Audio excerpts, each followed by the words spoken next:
am super excited that you're here. It's been a really fabulous conference, and I have to say thanks to Gary and the team for a sensational couple of days. Now, I am pleased to be talking about one of my favourite topics, board succession and governance. And I know what you're thinking. Fabulous. Shane gets to talk to us, her good friends, about leaving. Well, that's not what today is about at all. Today we get an opportunity to really see how the integrated works in governance, integrated governance. You'll see how quality in one area will build quality in another, creating a cycle of integrated governance, creating an integrated approach to succession planning. So last year I stood here and I had an amazing chat with a similar looking group, and nod and smile if you were here. So yes, thank you. Thank you for coming back, Diane. Now, what I've done this year is I've written a book to accompany my presentation. So nearly everything I know about board succession is in there, and it's a fabulous read.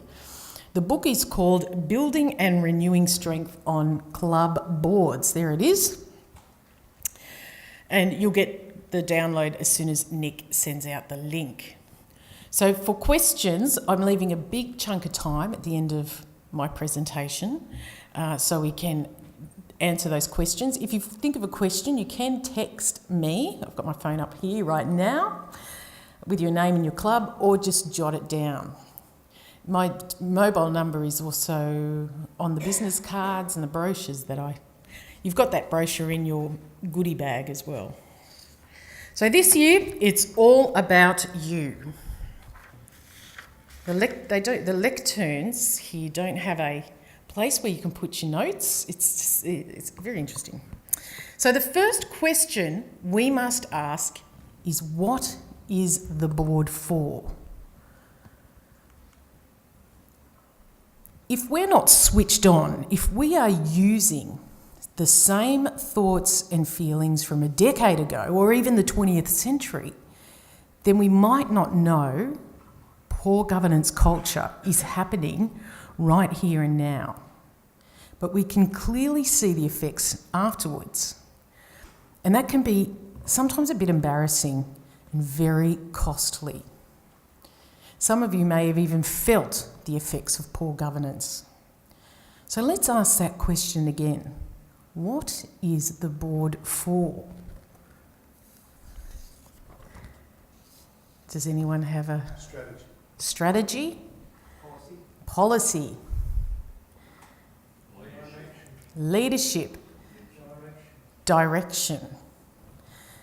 The board are there, ultimately, to make informed decisions on behalf of the company.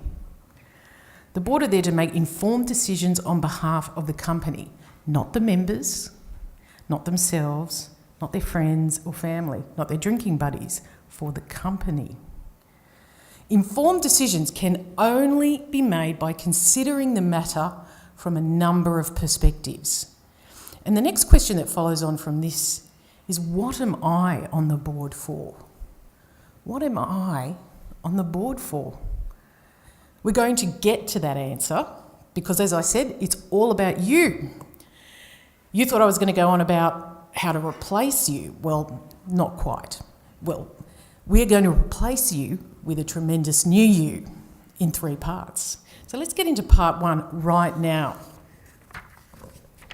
The wonderful thing is that when I wrote this presentation, I had no idea that Kurt and Stephanie and Kelly would all be saying the same thing. So here's our club. Often when we think about board succession planning, we look out into the world, out into the community, and think about how to get those people, those mysterious, young, different people, to be interested in our board. But some of us need members to nominate, sometimes special members, sub-branch, bowlers. To get the community and the members to be anywhere interested, we need to engage with those people, community and members. So how do we engage? That's part 3 of today. And as we move through part 1, which is about you, think about what attracts people to you. People are attracted to success, to energy, vision, achievement, ethics. People are attracted to people and places where they feel valued and heard. To create an environment where this can happen, we need to create a boardroom that is safe, lawful, and an innovative space. And what do we mean when we say safe boardroom? We'll find out in part 2. So broadly, we will need to work on our governance culture. This is the quality of the 4 principal tasks of a club board. It's about the quality of your chairperson and your CEO. Now we're getting closer to the centre, it's the big reveal, but before we get there, we've got to get the team on board, so to speak. Board succession needs the board and CEO pulling together. You don't need a consensus, but you do need a majority vote. But the change we want to see, the change we seek, that starts with me. Me. Now, do you want to know a secret? I'm sure you do. It is perfectly okay to want to stay on the board. Board succession isn't necessarily about you giving up your seat. To remain on the board, there's an agreement with yourself that you need to make, that you will succeed yourself from the person you are today. That means in 2020, you will be a better director than you are today through learning, leadership, and a longing to leave an inspirational legacy. Here's another secret. On a board of 9 people, there could be up to 6 of you who think someone shouldn't be there. Someone who is not contributing value, or as we colloquially put it, warming the seat. Status symbols like the blazer, attending the annual conference, car parking, and here's a technical term for you, the in-group bias. That's favouring members who look like you.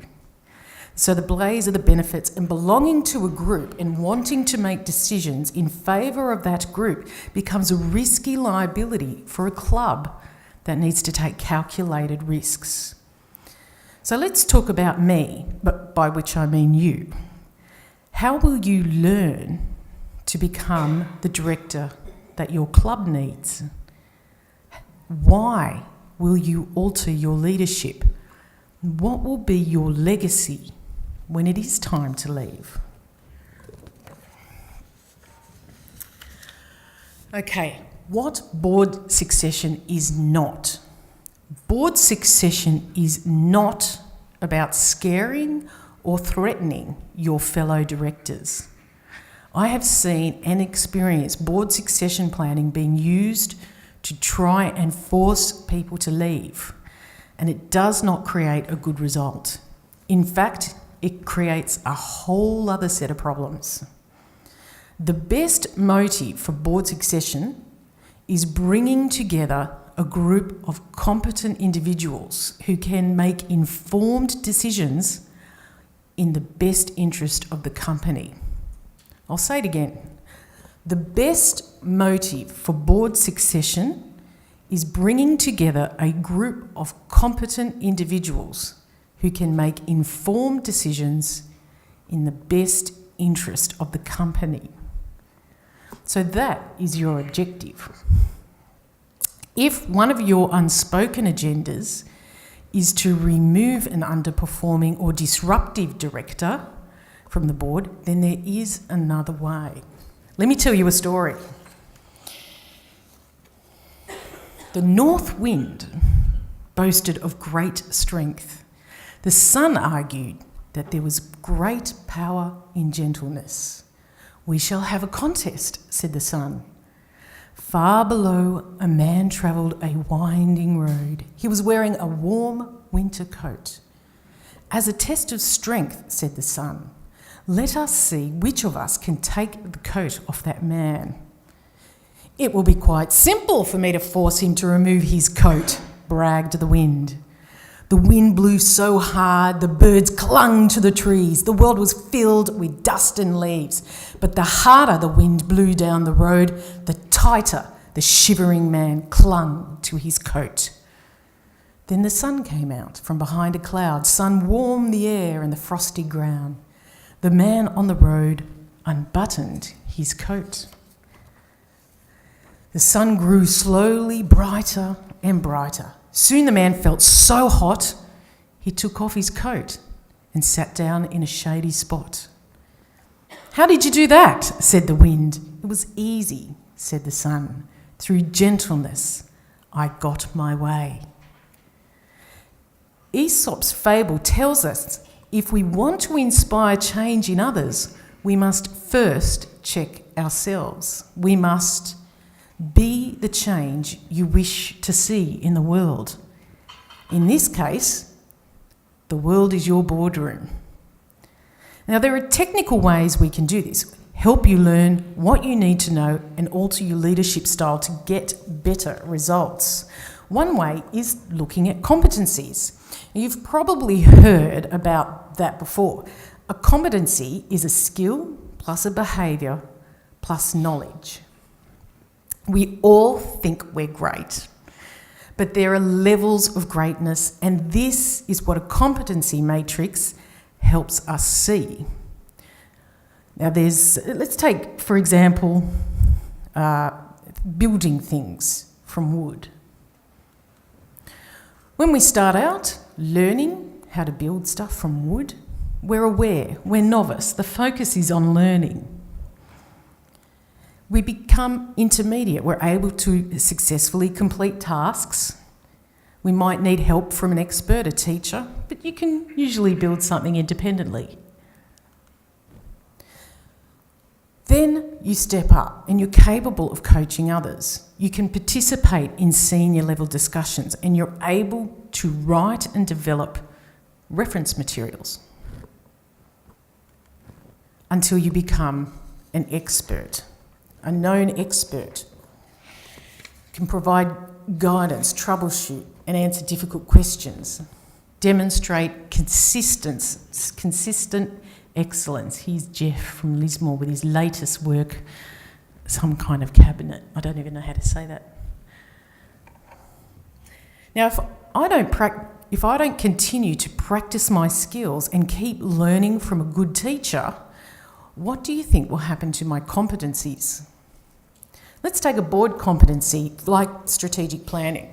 Are you competent? Have you ever strategically planned? And by that I mean not with a facilitator like me, but sat down, researched, analysed data, interviewed people, and then written the thing out. Just experiencing strategic planning isn't a skill. It's an experience. You'd be aware. If you have, how many times have you strategically planned? That's the behaviour. If you've got to do it more than once or twice, many times with many different types of organisations. And the last element for competency is knowledge. Sitting in one seminar or masterclass is not knowledge, it's a start. We look at the extent of that knowledge, the application of the knowledge, the behaviour, and the skill at applying the knowledge and the behaviour. So it's tricky. That's why you get a competent professional, like me, to talk to you, and we work in the detail of your board competency matrix. It's not a test. There is no test. It's just seeing what we've got around the table, your secret firepower.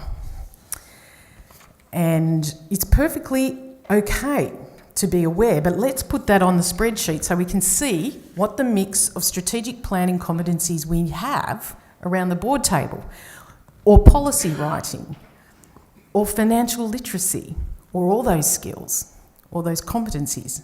And then we can see where we might need different people with different competencies. So that was a little section on learning. So let's take a very quick look at leadership. Now, studies show that homogenous boards, that is boards who have all the directors looking like and thinking the same as each other, exhibit in-group bias. In-group bias can be a barrier for welcoming new people with different perspectives on the board as incumbent directors and even members who vote. Members who vote tend to prefer individuals and characteristics that resemble themselves. I remember once when I was working at Tigers as a marketing manager, an older lady member came up to me and said that I was only half pressing the button for the raffle machine and only half the numbers were coming out. You've had that, I know. And I said, what? It's on or off. It's an on or off button, 1 and 0. No, she said, no, even the men are saying so it must be true. I was like, oh, okay. And that's very indicative of members thinking that they have to vote for people that look like themselves. So in-group biases can also perpetuate prejudices about what constitutes the right competence and leadership. Too much of one default trait in a group and you'll find yourselves nodding that you're the best because you feel like you belong. That's groupthink, and that's very dangerous. I've also seen a woman only accepted into the group as they have 3 university degrees. That's unfair. That's prejudice. We conduct a leadership review to identify in-group bias and put policies in place that will alert the board to groupthink and its risks. Plus, identify the types of leadership you may need to recruit and prepare the boardroom for diverse perspectives. So that's the first key message. And I've got some people in here that are going to slightly reinforce that message for me. So we've got Stuart and John. And you're from, tell us? Warren Saunders Insurance. Now, they were talking to me last night and said there is a little bit of a problem happening. Do one of you want to quickly come up here and tell us about what's going on? I need you on the microphone. Then you're on the video.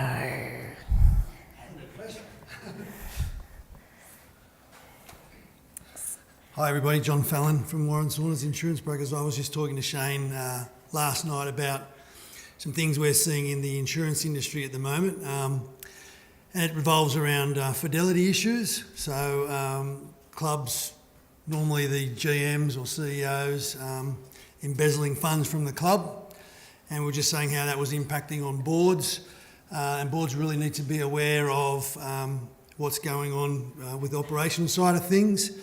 We've had some issues where it's becoming harder and harder for boards to get insurance because there's a lot of claims going on in this area.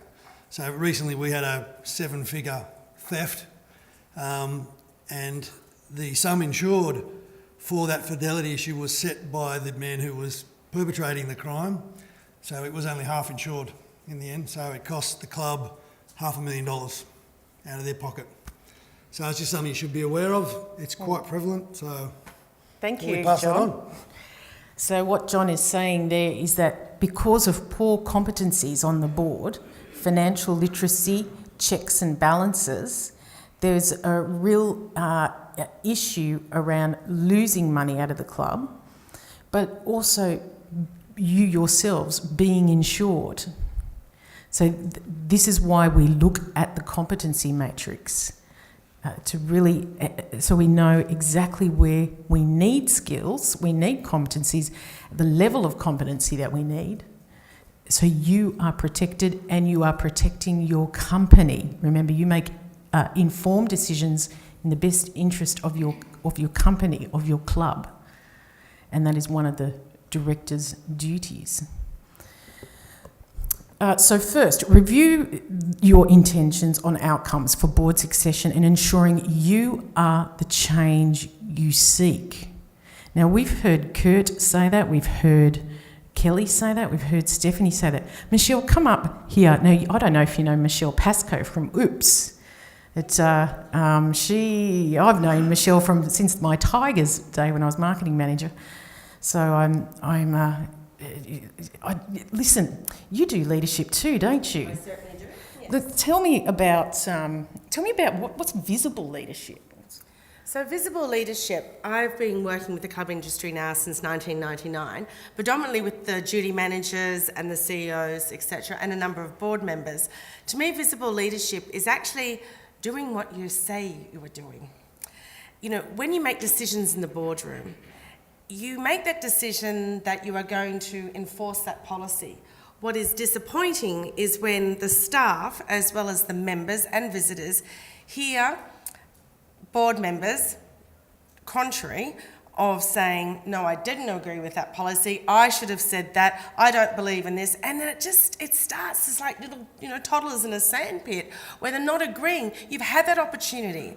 Or they say that to the senior leadership teams in venues, is that once you've made that decision, when you come outside that boardroom, you stick by that decision. You can go home, perhaps complain to your wife or your partner, in the confines in your own home.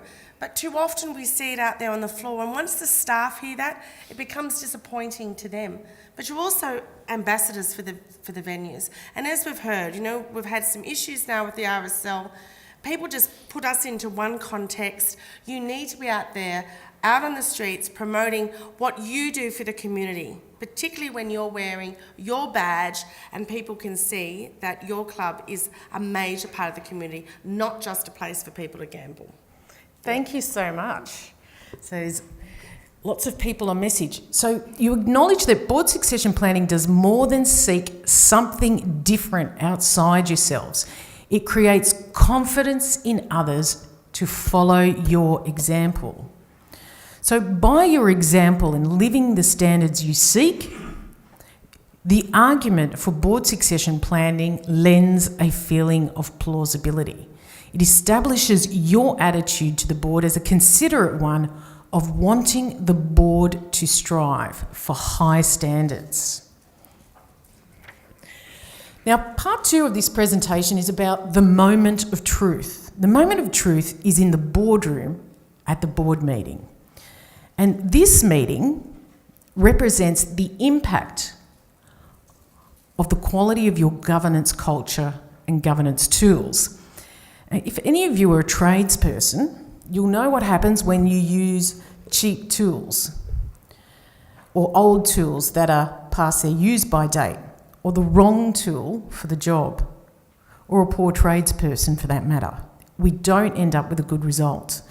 In fact, we can put ourselves in danger. We need to make sure our governance tools are high quality if we are looking to attract high quality people to our board. So let me just remind you of the 4 principal tasks of a board. And this is from my applied director training. And we did hear some people say these out loud early on. Now, every aspect of these 4 tasks affect your governance culture. The tools of great governance are integrated. I won't talk in great detail about the Constitution, which sits in the legal and policy framework, as Brett Boone is doing that in another workshop. And if you can't get to his live workshop, obviously it's on right now and there's no other chance to get out there unless you leave me right now. As you can see, Gary is videoing each session so you can go back and watch. I will say that when we do discuss the Constitution with your board, we ask critical questions around size, use of the triennial rule, membership restrictions, and the board voting for the chair.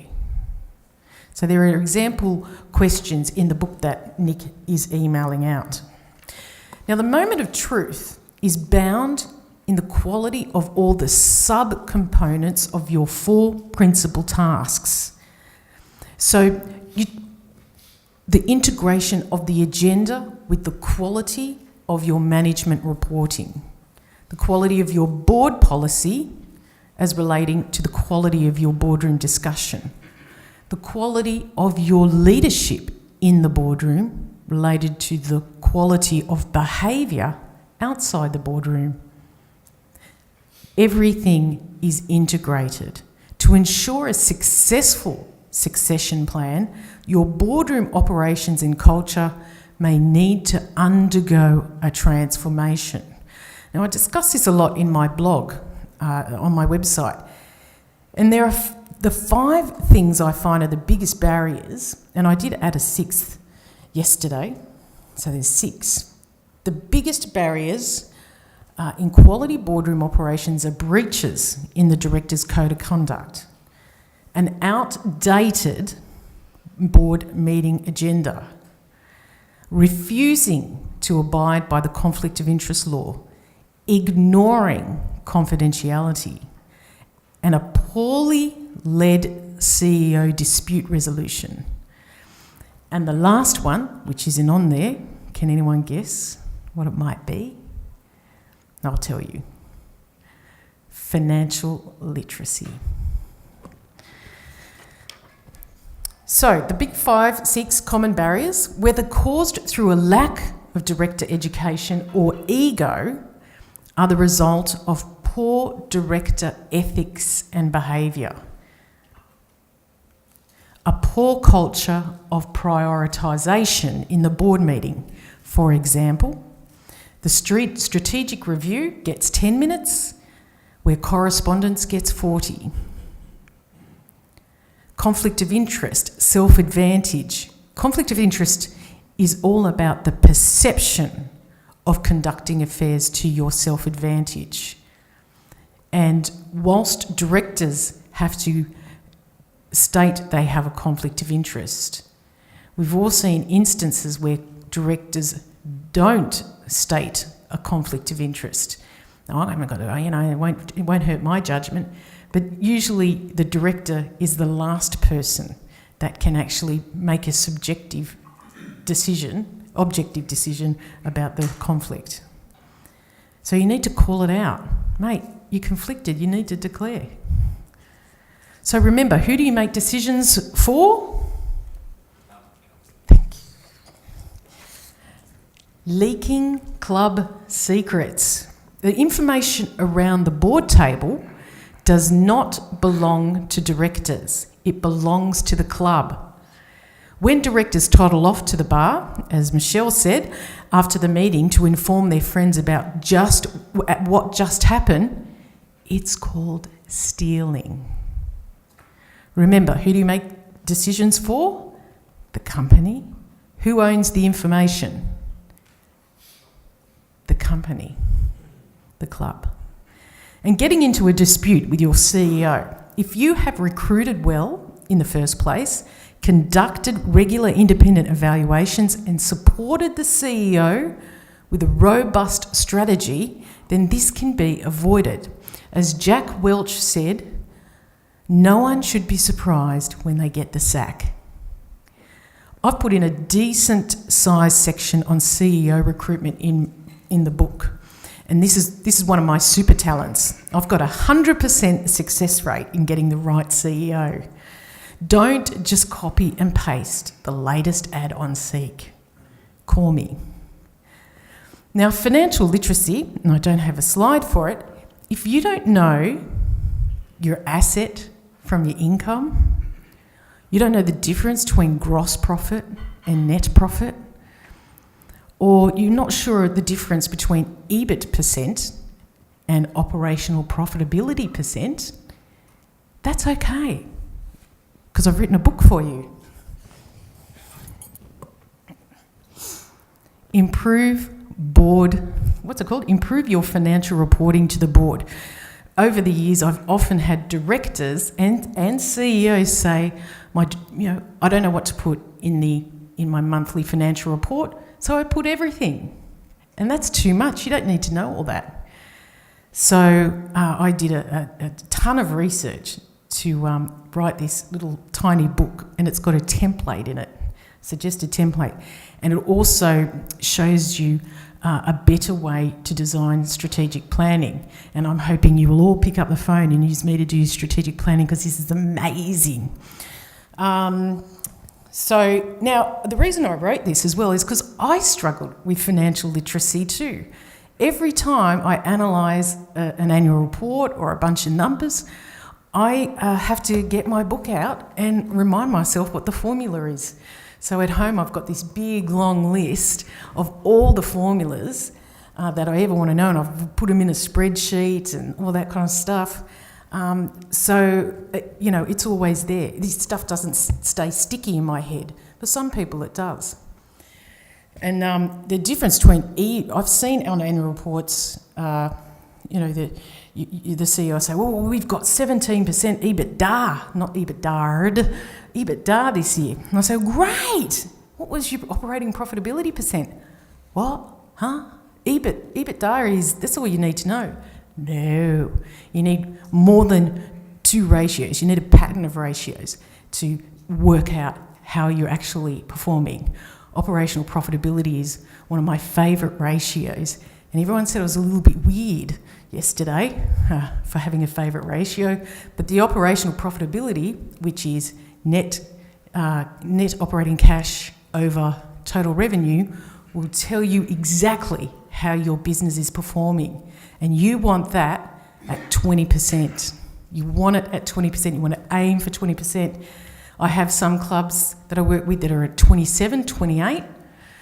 And I have some clubs that are around 9 and 5. That means for every $1 your customer is bringing into the building, you're only keeping 5 cents or 9 cents. You want to keep at least 20 cents from every dollar. And then you know your business is firing and you will have money for the future. And that's just one little ratio. So you can download that from my website. And please do, I absolutely want you to know this stuff. So what does this moment of truth look like to the outsider? You've done all the work and got a couple of quality people to your board. You've sold them the dream. Now, without quality governance, the reality of the boardroom may feel a bit like this. Old school, messy, amateur, when quality makes it feel like this. Professional, sharp, expert. What I'm trying to do here is show you that what you may think is okay, because that's what you've always done, to an outsider, a new perspective, it may not be.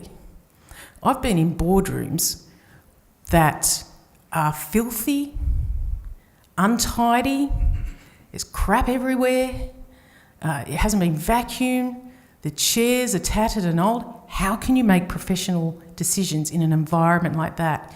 If you had a professional person come into that environment, how are they going to feel? You've got to look professional, sharp, expert. So you could be like this, but we have to check. And then we need to train. And one final aspect in this part I'd like to talk about is the chairperson. In the book, I've given you a position description for the chair.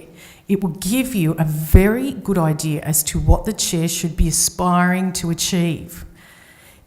It's the reason constitutions should be changed so the board nominates the chair, not hold a popularity contest. So let me read the opening paragraphs, and I want you to think about your chair, or if you are the chair, think about how you embody the role. Our board recognises that our chairperson strongly influences the behaviour of directors and boardroom culture. Our chairperson leads by example and ensures our boardroom culture is respectful and inclusive, and they ensure constructive relations between the board and the CEO. Our chair presides over the board meetings in a manner that encourages diversity of opinion, ensuring that all directors are given an opportunity to contribute and to discussion and informed decision making. Our chairperson is bound by our board's policies and decisions and has no authority to alter, amend, or ignore these. Except where otherwise stated, our board has not delegated to the chairperson the right to independent decision making. Now let's look at the opposite of this. Listen carefully. Our board does not recognise that our chairperson positively influences the behaviour of directors, and boardroom culture as the chair's behaviour is nothing to which we aspire. Our chairperson does not control the board meeting when other directors become disrespectful and block other people from contributing, and they allow cherry picking of the performance of the CEO, thereby affecting the CEO's morale. Our chair presides over the board meetings in a manner that ensures groupthink, letting the dominant directors take over discussions and poor decision making. Our chairperson ignores our board policies and decisions, even though our board has not delegated to the chairperson the right to independent decision making. The chair does it anyway.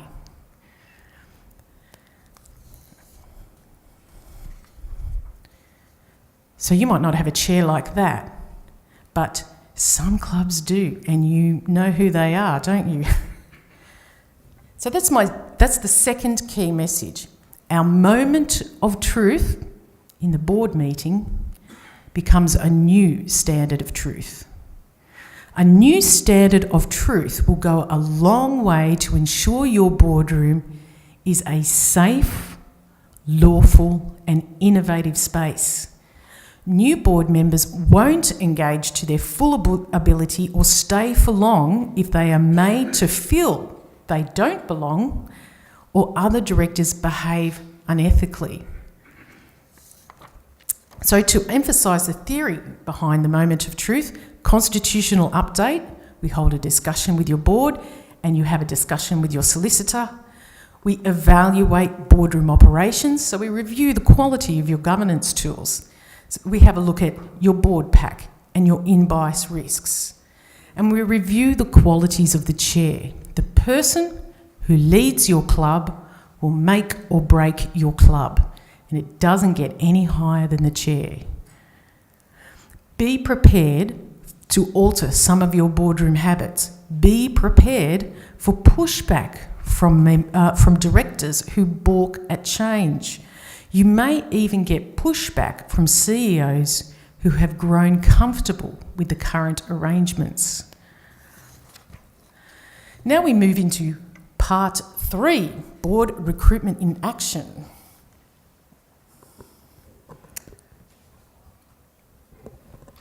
For boards, board recruitment in action is the activities you undertake to get the message out to members that you're ready to diversify. So we've talked about you, learning, leadership, and longing to leave an inspirational legacy. We've talked about being an example to inspire your board. We've talked about the moment of truth in the boardroom and your governance culture and creating a new, better standard of truth. We now have a much better chance of increasing the pool of candidates who have a desire to join your board. Now we can talk about engagement. Board recruitment in action has 3 elements. Build your list, communicate and hold events, great information in your nominations pack. First, build your list. For the first few years of your board succession program, there may be lots of tapping on shoulders and pitching to individual people. Always remember that you may not necessarily need someone who is just like you. Your board may need someone quite different to promote diversity and difference. And I'm hoping Bill will share his story when we get to that question time about what he's done. You don't mind that, do you? Bill? One of the best places to start tapping on the shoulder is with people who are already involved in boards and committees. You already have a ready-to-go list of organisations to which you donate either money or meeting rooms. So build your list. Second, communicate. Over the year, share monthly topics with members in the community. For example, regular news on strategic outcomes to build interest. Profile skills and backgrounds of avatar members who embody your ideal, so your ideal people can see themselves on your board. Ask the question of your members with a well-designed advertising strategy. Have you considered joining our board? Consider a range of advertising methods to attract a wide range of candidates, such as advertising on director search websites. There are a whole plethora of director search websites. Better Boards, Women on Boards.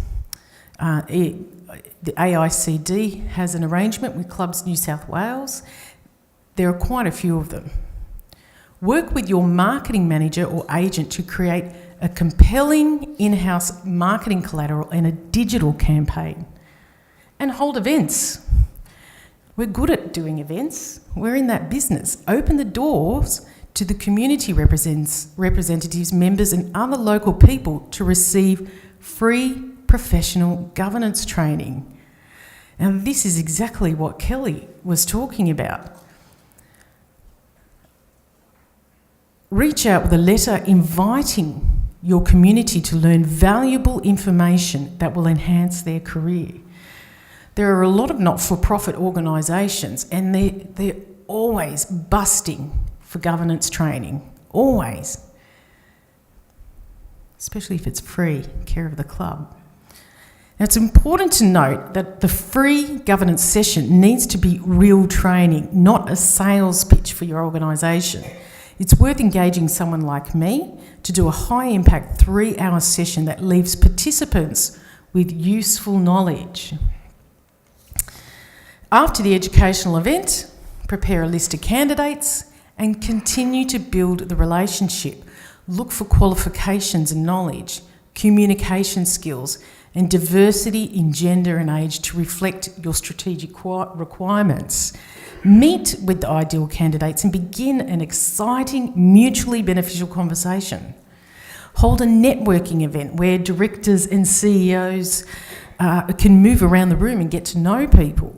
Invite people from different cultural backgrounds and ages, and invite a fantastic key speaker who will educate and entertain the guests. And that might not necessarily be the president. As with the free governance session, after the event, prepare a list and continue the conversation. I've written a framework for the communication strategy and events in the free book. So you might, and as well, why you might consider younger people and people different to you on the board. Every touch point needs to be exciting, confidence building and professional. So now it's time to prepare the nominations pack and manage the election. And the great news is that I already have the nominations pack written. It's ready for your club's information and then we tweak it to suit. The nominations pack is grouped into 3 sections. Important dates, being a director of the club, and this section includes information such as your code of conduct and your strategic direction, and nominating for a directorship. The nominations form, stat deck. In my pack, I've also got a board curriculum vitae. So you've all heard of your general curriculum vitae, CV, which you use to apply to get regular jobs. A board CV is very different, and the language is very different. And it's a good thing to do, just to do a quick competency test on yourself. Again, the presentation needs to be exciting, confidence building, professional and well formatted. One of the problems I see regularly is that your notice of annual general meeting is in Times New Roman, centred in the page with a 5mm border. Then your nominations form is a photocopy of a photocopy of a photocopy from the 90s. and it's faded, it looks like rubbish. And then you've got an annual report that's all smickly printed by Gopher Graphics, and then you get to the day and you've got something in Arial font. This is just a mess. And what happens is that when information is, if you think about it yourselves, when information is all over the place, it's difficult to bring it all together in your mind. I talk about this when I look at board packs and you have a variety of management reports. There's one board pack I reviewed where the catering manager used Calibri font, 6 point. It's tiny. And then the finance manager used 11 Arial, and then the marketing manager centred all this text in the middle of the page, which is just like weird. So for the directors, it puts more cognitive load when you're trying to actually pull out what information that you need to understand. It's very difficult to make decisions. So during the board recruitment action, show your faith. This is when Michelle talked about visible leadership. This is when it really comes to the fore. And without doing that leadership piece, way back when we talked about it, you don't actually know what you look like as a leader. So show your confidence and demonstrate to members that you are willing to give interested people a red-hot go. If you have a preferred successor or successors are selected, ensure everyone knows how excited you are for them to take part in developing the club. You've got to show your members that you like this person. Remember, there is very little risk to your current board or even you being usurped unexpectedly. A board succession program targets a small group of members in its first year. If your current board is of a culture and a standard that is attractive only to, say, white males over the age of 60, then that fraction shrinks even further. We've got more work to do. It's a long program, which is why you need to start today. In my experience, from a full board of older white men, it has taken a few elections to get 3 women on board. It's going to take time to build learning, build leadership, and get the culture, the moment of truth, right. After the board recruitment process and elections, we may have some new directors. And it's time to make sure that the dream you have sold them matches reality. A director's liabilities begin the day that they are appointed, not the first board meeting, the day that they are appointed. The onboarding or induction process provides newly appointed directors with vital information about the club. Onboarding helps make new directors feel engaged and motivated. It clarifies expectations, accelerates director effectiveness and productivity, and it ensures learning and development plans are appropriate. When onboarding is haphazard or non-existent, there is a chance that directors will be less engaged and more likely to leave after their tenure. When you've spent all the time, effort and money getting a talented director onto your board, you want them to stay for at least 2-3-year terms. Long onboarding programs over the course of the year have the best success rate. And as you know, under the regulation, minimum club director training requirements is the completion of online training. But that doesn't make you competent. That's just one little tick of the box. I wrote that training in 2009, and I have looked at it recently, and some of the finance has been updated, but it hasn't been updated for nearly, what are we in now, 2017? So it's 8 years? It's 8 years out of date. So I wrote a new course, Applied Director Training, that is delivered through Integrated Governance, which is so the one I wrote for Clubs New South Wales is very theoretical and it's a bit disjointed, I think. Has anyone else had that experience with that one? And so this one is now, I only work with the board, a single board, and we go right through and look at some of the problems on the board and some of the strengths of the board and all those kind of things. So that's highly recommended. And you should be doing a director training piece just with your board once a year, just yourselves.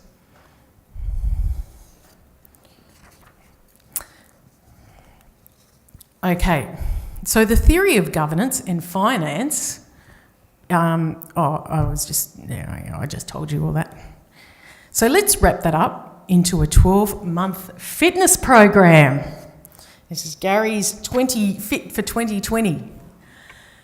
So this is very rough, and this is in your book, so you don't need to write all this down. First month, we do a timeline and a roadmap. So we plan for the key dates. We decide who's going to be the main contact for the club. We plan the marketing. We plan the media releases. We plan all that. Then the second month, we hold our constitution review and discussion. So we know that's going to take longer than 4 weeks to discuss the constitution. That's why we start it early in the piece, and we book a meeting with a solicitor. We talk about the suggested member engagement processes, fact sheets and things like that about why the constitution needs to change. I have seen a lot of clubs who the first note you get about the change of resolutions is something in the mail, but there's no fact sheet, there's no video on Facebook explaining why the changes need to come through. There's no member engagement about these really important changes that need to go through.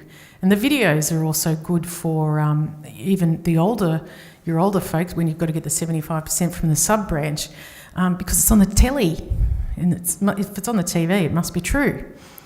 It's like the internet for young people. So third month, we do the competencies and leadership matrix. We might do an online DISC leadership review, and we start to analyse those results.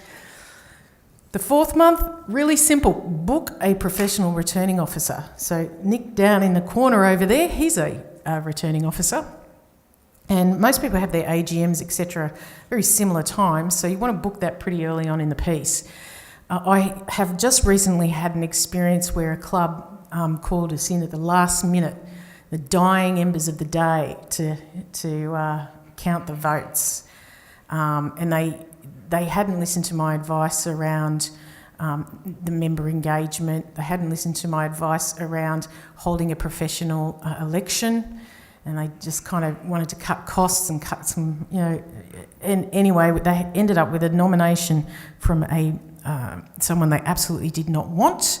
They didn't hold an information evening, and this person, on a 7-person board, he came 8th by like 1 vote. Anyway, boy, he had the poops, as you can imagine, and he's caused a lot of problems for the club post to the fact that, he even abused Nick and I on site because we hadn't counted the votes correctly.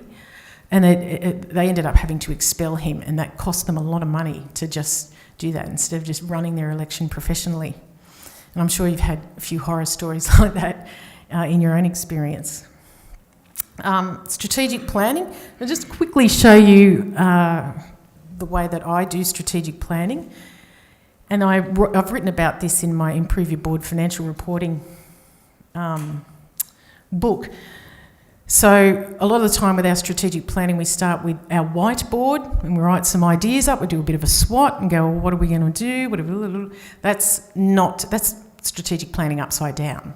What we've actually got to work out first is how much money do we want to make? How much in operational cash? So that's the money from our business. Financial, are we going to borrow? Are we paying back? An investment? Are we buying property? Are we selling property? That's where we start with our strategic goals.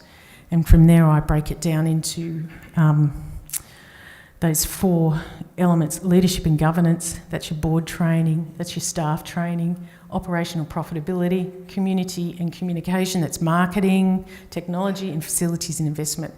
That's actually in the little brochure, so you can see it there.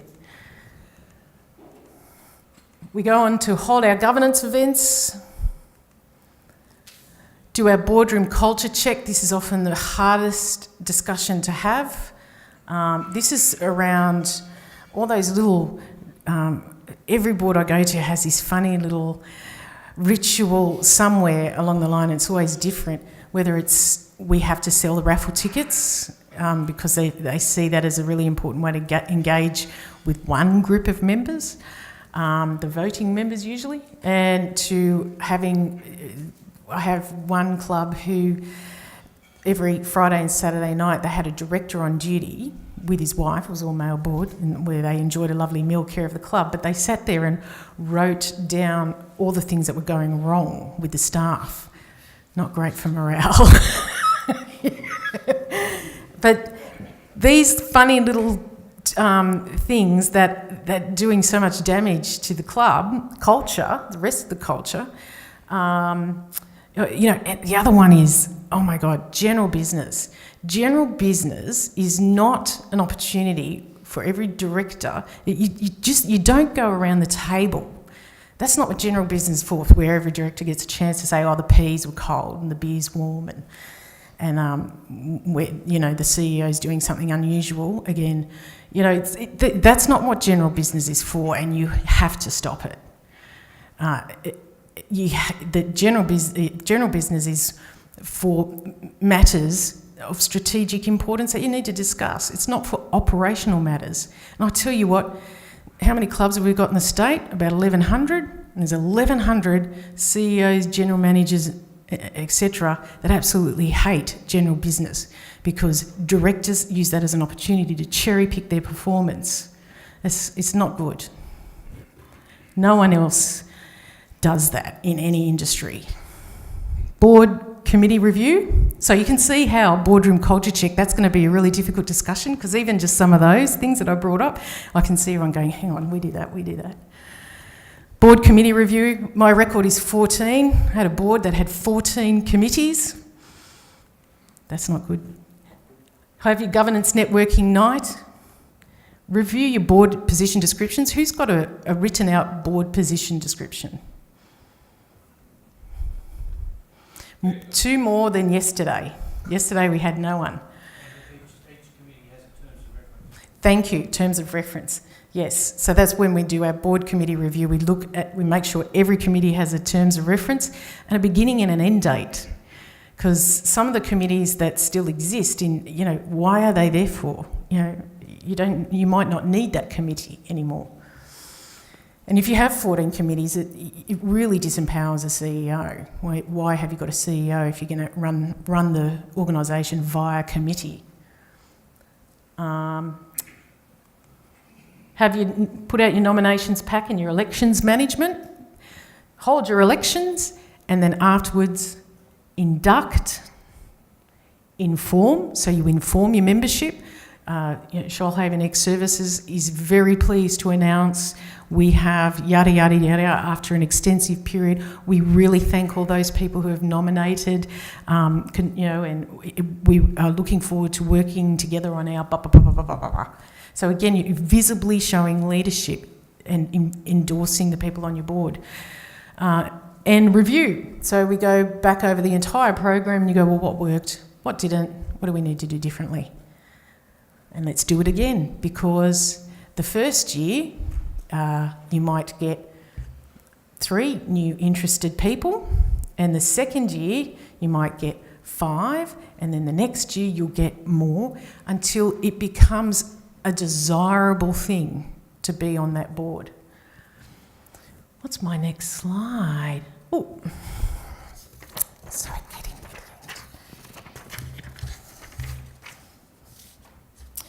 So I trust this discussion on board succession planning, starting with you first and foremost, and then being an example to your fellow directors to create a high-performing governance culture, will ultimately increase the pool of people who have a desire to join your board. For as you can gather from the information, board succession planning does more than seek something different outside ourselves, it creates confidence in others to follow your example. By your example and living the standards you seek, the argument for joining your board as a younger professional or talented community member lends a feeling of plausibility. It establishes your attitude to the board as a considerate one of wanting the board to strive and the CEO to strive for high standards. Now, be prepared to alter some of your perceptions you have today. Be prepared for pushback from directors who balk at change, your fellow directors who appear to love the title or the benefits and identity as a board member more than they like doing the work. And while you may have some tools already, I have not yet met, or I've met people that are almost there. I'm yet to meet a board who is actually fully integrated.